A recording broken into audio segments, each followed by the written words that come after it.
नमस्कार, बहुत बहुत स्वागत आपका। आप देख रहे हैं हमारा बेहद खास कार्यक्रम जय माता दी। आपके साथ मैं हूं कुणाल गोस्वामी। हिंदुस्तान का कण कण इस वक्त माता के जयकारों से गूंजता नजर आ रहा है। हर क्षण क्षण, हर पथ पथ, हर कण कण में आपको इस वक्त पवित्रता नजर आती है, झलकती है। और हो भी क्यों ना, मां की असीम कृपा से हिंदुस्तान मानो हिलोरे मारता नजर आ रहा है। लेकिन इसी बीच मां का हर रूप क्या कुछ कहता है, किस तरह से उनकी उपासना से हम अपने जीवन को सार्थक कर सकते हैं और पुण्य लाभ की प्राप्ति कर सकते हैं, उसी पर चर्चा करने के लिए बेहद खास कार्यक्रम। हमारे साथ स्टूडियो में मौजूद हैं देश की जानी मानी एस्ट्रोलॉजर, ज्योतिषाचार्य डॉक्टर सरिता आर्य जी। सरिता जी, बहुत बहुत स्वागत, बहुत बहुत शुक्रिया सरिता जी आपका हमारे स्टूडियो में शामिल होने के लिए। सभी भक्तों को जय माता दी, सभी को जय माता दी। जय देवी सर्वभूतेषु महागौरी रूपेण संस्थिता, नमस्तस्ये नमस्तस्ये नमस्तस्ये नमो नमः। तो ये जो महागौरी का आप रूप की पूजा करते हैं आज के दिन, आज अष्टमी तिथि है। अष्टमी तिथि जो है वो महागौरी को समर्पित है और महागौरी जो हैं वो श्वेत रूप में आपको नज़र आती हैं। जब भी आप उनकी कोई भी प्रतिमा देखते हैं, जब भी कोई इमेज आप देखते हैं, आप गूगल पे जाकर के सर्च करते हैं बहुत ज़्यादा और देखते हैं कि माँ गौरी जो हैं वो श्वेत वस्त्रों में धारण किया, माँ ने श्वेत वस्त्र धारण किए हैं और माँ जो है वो बैल पे सवार हैं और बैल पे सवार होके माँ जो है वो भगवान शिव से जो है वो मिलने जा रही हैं। तो ऐसा रूप जो है वो माँ का प्रदर्शित होता है। तो महागौरी और अष्टमी तिथि का अपने आप में सनातन में एक अपने आप में बहुत ही महत्व है। हर महीने की अष्टमी बहुत पूजनीय है और आज तो नवरात्रि चल रहे हैं और नवरात्रि में आज 8वां नवरात्रा है। तो आप सब लोग जो है वो अपनी पूजा की गतिविधियों में बहुत अधिक बिजी होंगे। कुछ लोग जो है वो देखा देखी करते हैं, लेकिन माँ के असल रूप को पहचानिए। माँ ने ये वस्त्र क्यों धारण किए, जबकि आपने 7 दिन अलग अलग देवियों की पूजा की तो माँ को आपने लाल वस्त्रों में देखा। पूरे लाल वस्त्र, रेड कलर जो होता है वो एनर्जी का प्रतीक होता है। और ये जो श्वेत रूप है ये माँ ने क्यों धारण किया, माँ ऐसी क्यों नजर आ रही है, इस मंत्र का मैंने आपको स्टार्टिंग में बताया, जय देवी सर्वभूतेषु महागौरी रूपेण नमस्तस्या। जो महागौरी का रूप है, माँ प्यार की देवी है, माँ शांति का प्रतीक है। और फिर मैं आगे आपको ये भी बताऊंगी कि क्या क्या आज के दिन आप पूजा करेंगे, किस तरह से क्या उपाय करने हैं, क्या रेमेडीज करनी है सबको, सभी गृहस्थियों को, जो लोग भी शादीशुदा हैं या जो कन्याएं शादी के योग्य हैं और जो कन्या जो है वो अपनी चॉइस की मैरिजेस करना चाहती हैं कुछ लोग, तो उनके बारे में भी मैं सारी आपको रेमेडीज बताऊंगी आगे। ठीक है। जिस तरह से डॉक्टर सरिता जी आपने कहा कि माँ का ये अष्टम रूप है, अपने आप में बेहद ख़ास है, बेहद दुर्लभ है। महागौरी अगर उनकी हम कल्पना करें तो मतलब अपने आप पता चल जाता है कि larger than life, larger than imagination, ऐसा रूप है। कैसा है महागौरी का ये रूप और कैसे उनका ये नाम महागौरी पड़ा? देखिए, बहुत सी कथाएं जो हैं महादेवी के जो जितने भी ग्रंथ हैं, माता के जितने भी ग्रंथ हैं, अलग अलग ग्रंथों के नाम मैं यहाँ पे नहीं लूँगी क्योंकि अपनी अपनी शक्तियाँ हैं और शक्तियाँ जो हैं वो प्रमाणित हो जाती हैं, वो अपना रूप दिखा देती हैं। ये सब चीज़ें जो हैं, माँ का ये रूप इस तरह से पड़ा कि जब माँ ने राक्षसों का वध किया, आप देखते हैं कि 3य अध्याय में जब आप पढ़ते हैं दुर्गा सप्तशती के, महिषासुर का माँ ने वध किया, उसके बाद जो है वो शुंभ निशुंभ को माँ ने मारा, चंड मुंड को माँ ने मारा।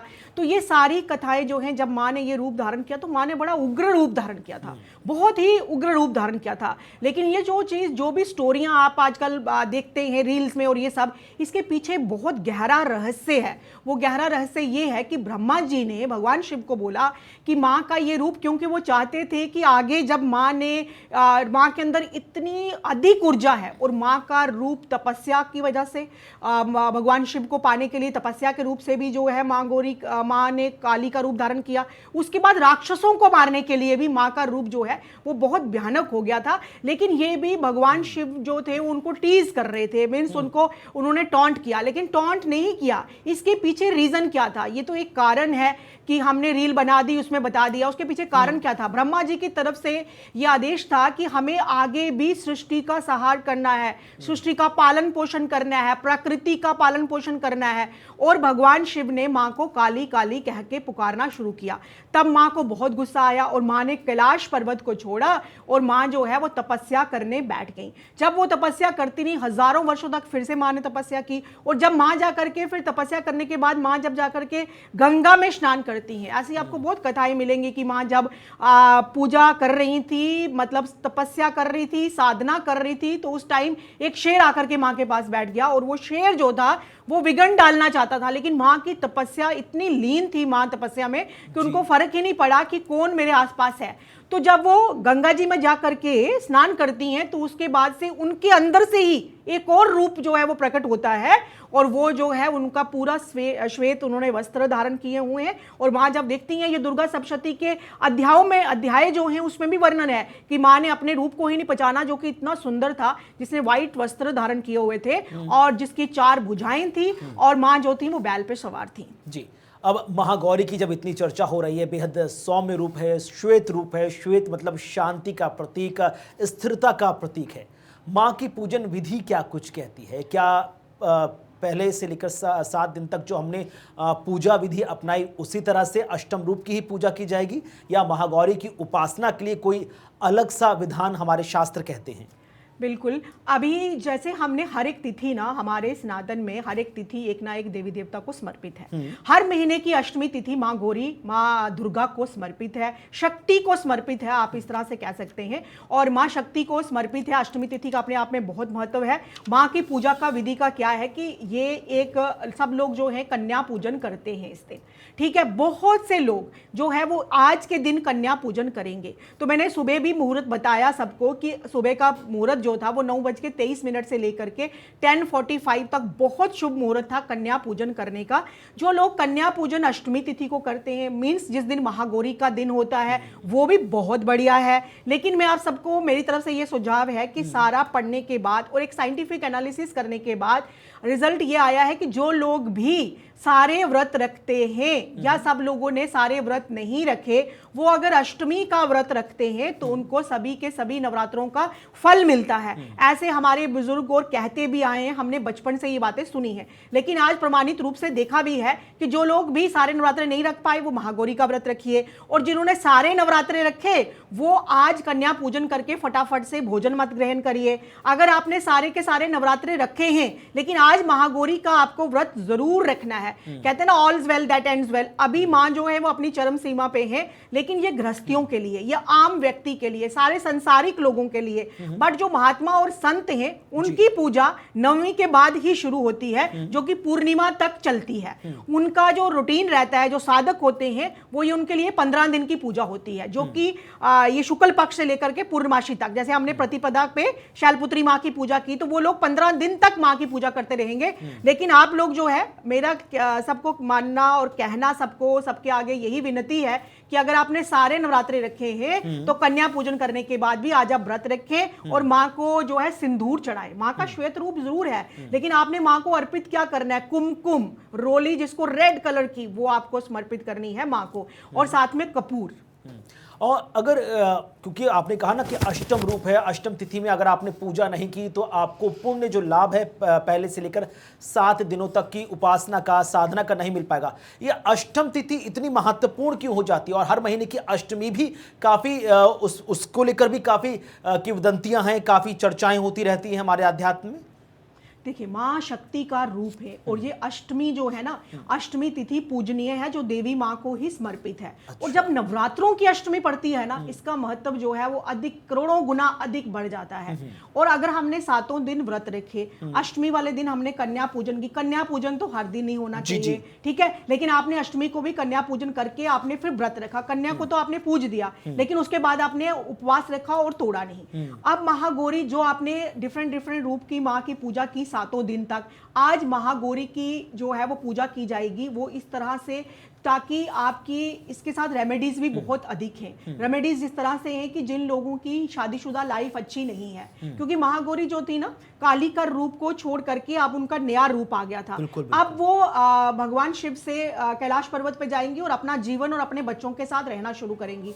तो इस तरह से जब उनका भगवान शिव के साथ फिर से एक अच्छा रिलेशन जो है वो शुरू होने का प्रमाण मिलता है ग्रंथों में, उसी तरह से हर संसारिक लोगों के लिए भी आज के जिनकी मैरिड लाइफ में कोई प्रॉब्लम चल रही है, जिनको मैरिज करनी है, जिनकी चॉइस मैरिज करनी है, आज माँ को सिंदूर अर्पित करिए और साथ में कपूर अर्पित करिए। अष्टमी तिथि अपने आप में बहुत महत्वपूर्ण है। बताने के लिए मुझे पूरा 1 घंटा चाहिए कि शुरू से मैं आपको एक एक स्टोरी बताऊं, बट मैं आपको एक शॉर्ट वे में एक बिल्कुल मतलब जिसको आप कह सकते हैं ना कि एक ऐसी रेमेडी और एक ऐसा उपाय दे रही हूं कि आपको कपूर जो है वो माँ को अर्पित करना है। उसके बाद से आपको जो है वो सिंदूर जो है वो मतलब के पिल्लो के नीचे रख करके सोना है। जैसे हस्बैंड के पिल्लो के नीचे आप सिंदूर रख दीजिए और अपने पिल्लो के नीचे आप कपूर रख दीजिए और सुबह उस कपूर को जला दीजिए। अब किसके पीछे रीजन क्या है? इसके पीछे रीजन ये है कि आप जिनकी नेगेटिविटी है, जिनके रिलेशंस अच्छे नहीं है, अब क्या है, जो कपूर जो है वो नेगेटिविटी को बर्न करेगा। ठीक है, नेगेटिविटी को बर्न करेगा। और जो आपने सिंदूर पिल्लो के नीचे रखा है उससे अपनी मांग भरवाइए अपने हस्बैंड से और तिलक लगवाइए माथे पे। तो आपके जो जितने भी, और मां गौरी से आपको प्रार्थना करनी है और मांग की किस आकृति को आपको इमेजिनेशन करना है, क्योंकि मैनिफेस्टेशन और इमेजिनेशन इज वेरी इंपॉर्टेंट। वो रूप जो है वो मां का इस प्रकार का होना चाहिए जब इमेजिनेशन आप करेंगे और तिलक लगाएंगे। जिन स्त्रियों की, जो लोग शादी करना चाहते हैं या जो अपनी चॉइस मैरिज करना चाहते हैं, उनको भी सेम करना है, लेकिन उनको सिंदूर भी और कपूर अपने पिल्लो के नीचे आप रख सकते हैं, बट सिंदूर आपको मां के चरणों में रखना है और सुबह उठ करके आपको उसका तिलक करना है। और जो जितनी भी श्रृंगार की 16 श्रृंगार की वस्तुएं हैं वो मां गौरी को आपको अर्पित करनी है। ठीक है, क्योंकि कहा यह भी जाता है कि महागौरी जब श्वेत रूप में है तो उनको सबसे ज्यादा प्रिय श्वेत पुष्प या श्वेत मिष्ठान, ऐसा कुछ है? अगर कुछ ऐसा है तो वो भी अब इतने सारे रहस्य आपने रख दिए सबके सामने खोलकर, तो ये रहस्य भी रख दीजिए। बिल्कुल, माँ श्वेत वस्त्रों में बिल्कुल धारण हुई थी। माँ श्वेत रूप में इसलिए हुई थी कि माँ को ये बात बहुत दिल पे ली माँ ने कि मुझे काली क्यों कहा गया। बिल्कुल, ठीक है। और क्योंकि वो एनर्जीज ऐसी थी कि राक्षसों को खत्म करने के लिए वैसा रूप माँ को धारण करना था, माँ को डराना था। और माँ ने योगनियां उत्पन्न की थी जो कि उनका लहू को पीते जा रही थी, जिसको आज के दिन में आप क्लोनिंग कहते हैं। एक ड्रॉप गिरा उससे राक्षस बन गया। ठीक है, तो उन सब का लहू पीती गई ताकि उनका लहू जो है वो धरती पे ना गिरे और नया राक्षस ना पैदा हो।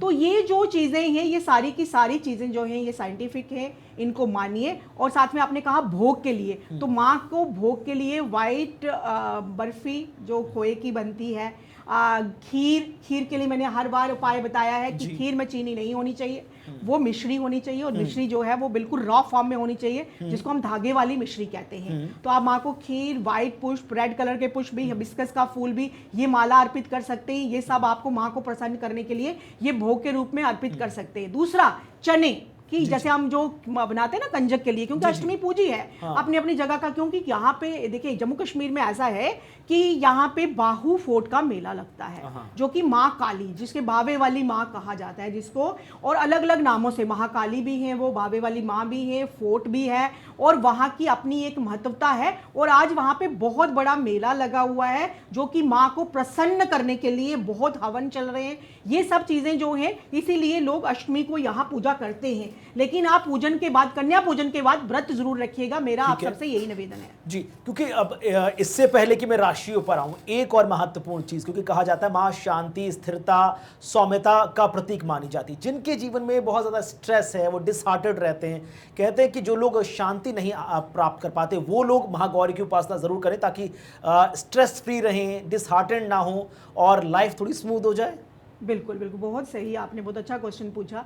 और ये बात मैं बोलने भी वाली थी कि एंग्जाइटी का जिनको इशू रहता है, हाँ, एंग्जाइटी कोई स्टिग्मा नहीं है। मैं सब भक्तजनों से ये ज़रूर बोलूँगी, कुछ लोग स्ट्रेस को बहुत आराम से मतलब कि उसको स्टेबली कर लेते हैं कि स्ट्रेस को अपने दिल पे नहीं लेते, और कुछ लोग स्ट्रेस को नहीं झेल पाते, वो थोड़े से मतलब उत्सुक हो जाते हैं, एंग्जाइटी होना शुरू हो जाती है। तो वो माँ के इस रूप की पूजा ज़रूर करें, क्योंकि ये शांति का प्रतीक है। आप जो है गंगा जल पी करके, या गंगा जल एक ड्रॉप पानी में डाल करके सुबह उठ के पिए और मैनिफेस्टेशन करें, और माँ के इस रूप की आज के दिन पूजा जरूर करें। ओम जयंती मंगला काली भद्रकाली कपालिनी दुर्गा क्षमा शिवादात्री स्वाहा स्वदा नमस्तुते।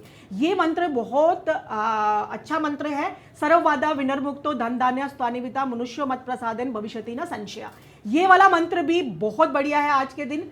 ये मंत्र अगर बार बार आप उच्चारण करते रहेंगे तो माँ जो है वो बहुत अधिक प्रसन्न होती है। लैंग्वेज होती है ना, जैसे मेरे को हिंदी बहुत अच्छी लगती है, इंग्लिश बहुत अच्छी लगती है, आप बाहर जाएंगे, उसी तरह से देवताओं की कौन सी लैंग्वेज है? संस्कृत। अगर आपको एक मंत्र भी याद हो जाता है, सर्वबाधा विनर्मुक्तो धन धान्य स्वानिविदा मनुष्य मत प्रसादन भविष्यति न संशय, तो जब हम उसी की लैंग्वेज में बात करेंगे तो बहुत अच्छा मजा आएगा। अगर आप ये मंत्रों का उच्चारण करते हैं तो माँ बहुत अधिक प्रसन्न होती है। और चलिए अब वो महत्वपूर्ण सवाल जिसका तमाम दर्शकों को बहुत ज़्यादा इंतजार रहता है कि भाई हमारी राशि ये है, हम क्या करें, हमारी राशि ये है।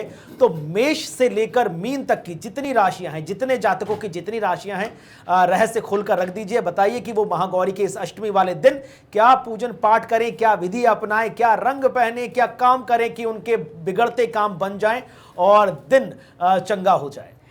मेरी सभी भक्तों के लिए मैं देवी से यही प्रार्थना करती हूँ कि आप सबके दुख दूर हो जाएं, लेकिन फिर भी राशि अनुसार आपकी बहुत ज़्यादा उत्सुकता रहती है कि क्या उपाय करने चाहिए। देखिए जो मेष राशि वाले हैं, एक तो आज लाल कलर की चूड़ियाँ, अगर टाइम बीत गया, जब ये प्रोग्राम आप देख रहे हैं, जब आप मेरे मुख से सुन रहे हैं ना, उसी टाइम आप लाल कलर की चूड़ियाँ कंजकों को पहना दीजिए। चूड़ी का बहुत महत्व होता है, ये मैं किसी दिन और चर्चा करूंगी, लेकिन कांच की चूड़ी होनी चाहिए, प्लास्टिक को नो करना है। कांच की चूड़ी आज कंजक को अर्पित करिए, पहले मां को चढ़ाइए फिर कंजक को दे दीजिए। दूसरा जो राशि आती है हमारी, वो आती है वृषभ राशि, जिसको टॉरस कहते हैं। और टॉरस वालों को व्हाइट कलर की वस्तुएं कंजकों को दान देनी है, जिसमें आप खीर बना करके भी 8 कंजकों को बुला करके खिला सकते हैं। 8 कंजके मैंने इसलिए बोली, क्योंकि अष्टमी 8 का रूप है, और साथ में भैरव जी भी कहते हैं कुछ लोग हमारे यहाँ पे, और हनुमान जी को भी कहते हैं। 2 बालक जरूर होने चाहिए। आपने माँ की प्रतिमा में भी देखा हुआ है कि हनुमान जी आगे चलते हैं झंडा लेकर, और पीछे बालक रूप में भैरव जी भी चलते हैं। और माता वैष्णो देवी की कहानी भी सबको पता है, इसलिए 2 बालक 8 वर्ष की कम आयु के आपको जरूर उनको कुछ ना कुछ आज के दिन देना है। मिथुन राशि की बात कर लेते हैं, जो कि बुध की राशि है। तो बुध जो है वो राजकुमार है, तो जब आप 8 वर्ष की कम आयु वाले बच्चे को, चाहे आप व्हाइट कलर की वस्तु देते हैं, चाहे आप ग्रीन कलर की मिठाई देते हैं, ग्रीन कलर की इलायची डाल करके, किसी भी हलवे के ऊपर इलायची रख करके दे देते हैं, मैं आपको ज्यादा चक्रों में नहीं डालूंगी। और साथ में कर्क राशि जो है वो कैंसर, कंसेरियन, और चंद्रमा इस टाइम बढ़ रहा है। आप जो है अपनी लेफ्ट नासिका से आज शाम को, आज के दिन माँ गौरी का ध्यान करते हुए, क्योंकि 9वीं तिथि शाम को लग जाएगी 7:27 पे, माँ गौरी का ध्यान करके अपनी लेफ्ट जो हमारे नोज के ये नॉस्ट्रिल्स होते हैं, जिनको छिद्र कहा जाता है, इससे आप जितनी सांस लेंगे उतना आपके लिए बढ़िया रहेगा। और माँ को प्रसाद के रूप में आपको खीर और केसर का स्टिग्मा ऊपर रख करके, केसर की 1-2 पत्ती ऊपर रख करके आज माँ को भोग लगाइए। सिंह राशि वाले जो है वो लोग जो है आज कंठ पे भी रेड कलर का जो है वो, क्योंकि माँ को सिंदूर चढ़ाना है आपको, माँ को भी तिलक करिए और अपने कंठ पे भी आज लाल रंग का तिलक करिए। और हो सके, क्योंकि माँ ने इस रूप में रुद्राक्ष की माला पहनी है, तो अगर आप भगवान को, माँ को रुद्राक्ष की माला समर्पित करते हैं तो ये बहुत बढ़िया रहेगा। और कन्या राशि की बात कर लेते हैं, 6 नंबर पे ये राशि आती है, बुध प्रधान राशि है। आपको जो आज आकर के गौशाला में कुछ ना कुछ आज आपको जरूर दान देना है, लेकिन कंजकों को हरी हरी चूड़ियां, या फिर पेप्सी की बोतल आती है ना, जो पेप्सी कोल्ड ड्रिंक जो आप पीते हैं, पेप्सी ब्लैक कलर की, या कोको कोला, उसका ढक्कन खोल करके, इसके पीछे भी क्या रीजन है वो मैं बताऊंगी आपको कभी, लेकिन कंजकों को ये आज आपके दिन दान जरूर दें। और किन्नर अगर आपको कहीं मिल जाते हैं आज के दिन तो बहुत बढ़िया, उनको कुछ बिन मांगे कुछ ना कुछ आज जरूर दीजिएगा, कन्या राशि वाले। और उनको भी अगर आप ग्रीन कलर की चूड़ियां देते हैं तो ये बहुत बढ़िया रहेगा। और तुला राशि की बात कर रहे थे, कमल का फूल और इत्र लगा करके आज आप कमल का रूप, माँ को कमल का जो है फूल वो माँ के चरणों में अर्पित करिए। और साथ में कन्याओं को आज आप क्या देंगे, जब भी ये प्रोग्राम आप देखेंगे उसी टाइम अगर आप देंगे, भाव बहुत मैटर करता है। पिंक कलर की पिन्स जो आती हैं, ये बालों में लगाई जाती हैं। मैं आपको सोने चांदी की तो नहीं कह रही हूँ, क्योंकि सोना चांदी की हमारे शास्त्रों में ये वर्णन है कि अगर हम सोने चांदी की क्लिप्स देते हैं उससे हमारा शुक्र बहुत अच्छा रहता है। तो अगर आप व्हाइट कलर की पिन्स भी कन्याओं को लगाएंगे तो आपको शुक्र को मजबूती मिलेगी, जो कि आपकी राशि का लॉर्ड भी है। तो मंगल की बात कर लेते हैं, जो कि मंगल की राशि आती है स्कॉर्पियो, जिसको वृश्चिक कहा जाता है। 8 नंबर पे गुड़ का हलवा, और वो हलवा कौन सा होना चाहिए, गुड़ का और सूजी का नहीं, ठीक है। आपके पास अधिक पैसे हैं, हम सबके पास बहुत अधिक पैसे हैं, तो हमने गेहूं के आटे का हलवा बनाना छोड़ दिया। ये सबसे गलत बात है कि हमें गेहूं के आटे को और मक्की के आटे को मिक्स करके गुड़ डाल करके हलवा बनाना है, क्यों? क्योंकि उससे हम अपने सूर्य को मजबूत कर रहे हैं और अपने मंगल को मजबूत कर रहे हैं। जब ये दोनों ग्रह मजबूत होंगे तो करोड़ों लोगों को, जो इस राशि के होंगे, वृश्चिक राशि को, उनको बेनिफिट होगा। तो अपनी दक्षिणा आप अपने हिसाब से दे दीजिए, वो मैं फिक्स नहीं कर सकती, क्योंकि आपके जितने भाव है, जितनी आपके पॉकेट अलाउ करती है, उतना आप दें। 1 रुपया भी दे सकते हैं, 11 भी दे सकते हैं, वो आपकी इच्छा है। धनु राशि की बात कर लेते हैं। 9 नंबर पे ये राशि आती है। आपको, माँ को, जब भी आप हलवा बनाएं तो उसमें थोड़ी सी हल्दी मिश्रित कर लें, नहीं तो केसर का 1-2 स्टिग्मा उसमें डाल दें घोल करके, वो पानी आप जरूर डालें। और जब आप माँ को भोग लगाएं या कंजकों को जब आप भोग लगाएं तो आपको वो केसर वाला हलवा जरूर आज माँ को आप अर्पित करें, और कंजकों को भी। और 10 नंबर पे राशि आती है मकर राशि। मकर राशि वाले अभी अभी शनि की 60 सती से फ्री हुए हैं, इसलिए तिल के लड्डुओं का भोग माँ को गुड़ मिश्रित करके लगाना आपके लिए बहुत ही अच्छा रहेगा, बहुत बढ़िया, जितना अगर आप ऐसा करते हैं तो। ठीक है, चलिए, बहुत बहुत शुक्रिया डॉक्टर सरिता जी हमारे साथ स्टूडियो में आने के लिए। माँ का अष्टम दिन है, बेहद पवित्र है, बेहद सौम्य है, और जब महागौरी की जब पूजा आराधना हो रही है तो जो तमाम चीज़ें आपने दर्शकों तक बताई, उम्मीद करते हैं उन सब का वो लाभ उठाएंगे। इसी के साथ हमारे इस बेहद खास एपिसोड जय माता दी में आज बस इतना ही। नमस्कार।